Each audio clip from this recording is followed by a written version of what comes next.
मान लो तुम्हारे पास आईफोन 11 है और तुम वापस कहते हो कि यार आईफोन 14 प्रो दिला दो, पूछेंगे क्या काम है, तुमने कहा उसमें चेहरा देख बड़ा गोरा दिखाई पड़ता है, तो कहेंगे कि यार फालतू क्यों पैसा लुटा रहे हो, तुम्हारा काम चल रहा है ना। जब तुम्हारा किस चीजों से काम चले, तुम किसी चीज को विलासिता के लिए मत लो। एक बहुत बड़ी बात बताने जा रहा हूं, लिख लेना डायरी में। दुनिया को समझने के लिए दो भागों में बांटा गया है, एक चैतन्य और एक जड़। चैतन्य, चैतन्य मतलब कॉन्शियस, और दूसरा जड़। जैसे कुर्सी है ना, ये जड़ है और तुम कॉन्शियस हो। सुन लेना, बहुत बड़ी बात बताने जा रहा हूं, तुम पैसा ज्यादा वेस्ट करते हो। अब इस चैतन्य को आनंद जब भी आएगा तो चैतन्य से ही आएगा, जड़ से कभी नहीं आएगा। तुम 50 लाख की घड़ी लगाकर कभी आनंदित नहीं रहोगे।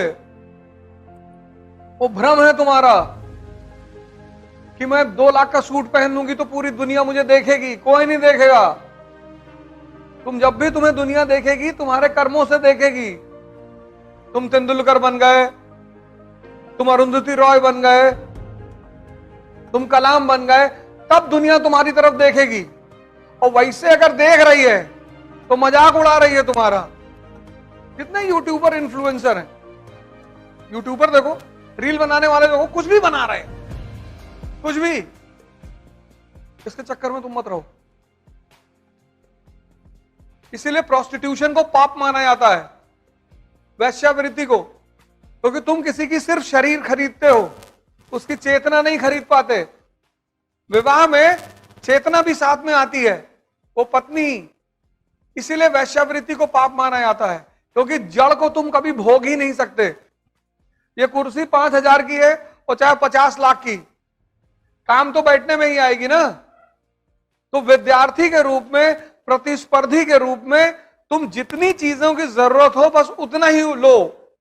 अगर तुम्हारी कोचिंग 3 किलोमीटर के अंदर में है तो तुम साइकिल से आओ यार। 3 क्या 5 किलोमीटर भी है तो भी तुम साइकिल से आओ, चाहे तुम जिसके भी लड़के हो। तो 10 किलोमीटर की डेली साइकिलिंग हो जाएगी कि नहीं? तुम्हें अलग से एक्सरसाइज करने जाने की जरूरत ही नहीं है।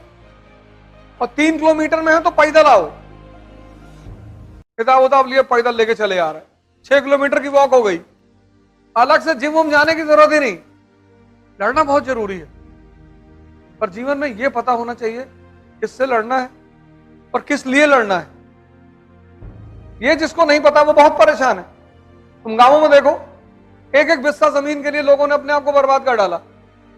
एक बिस्सा जमीन के लिए मुकदमा लड़े, 15 बीघा बिक गया।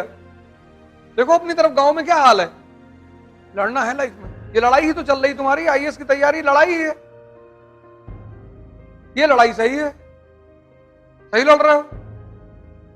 घर में अंबेडकर की फोटो लगा लो, गांधी की लगा लो, भगत सिंह लगा लो। जब निराश हो तो एक बार इन लोगों को देख लिया करो, जो ऊर्जा से भर जाओगे एकदम से। विवेकानंद की लगा लो।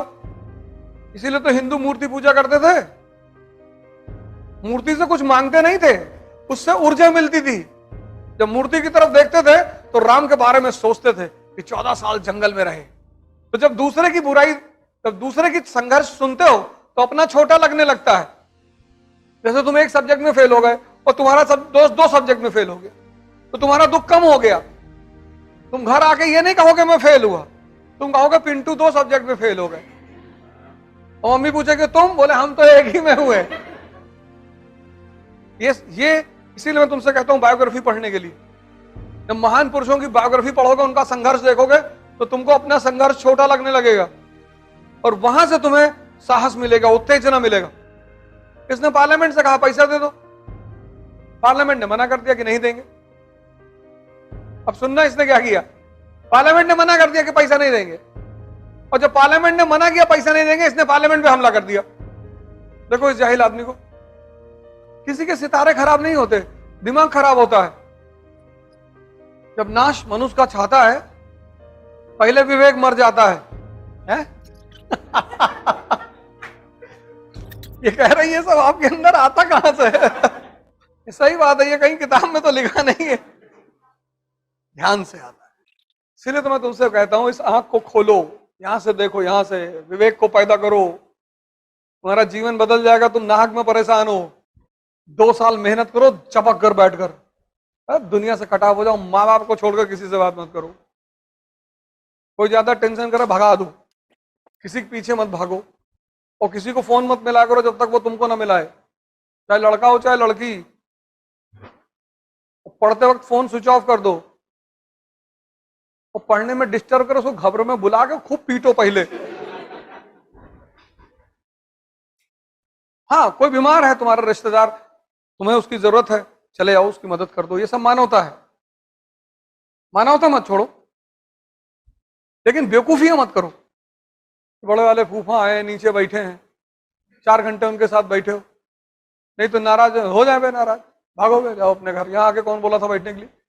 अपना काम करो चुपचाप। सब लोग अपने आप को कृष्ण से जोड़ते हैं, कोई कंस से अपने आप को जोड़ता है? तुम ताकतवर हो जाओगे, तुमको भी लोग भगवान मान लेंगे।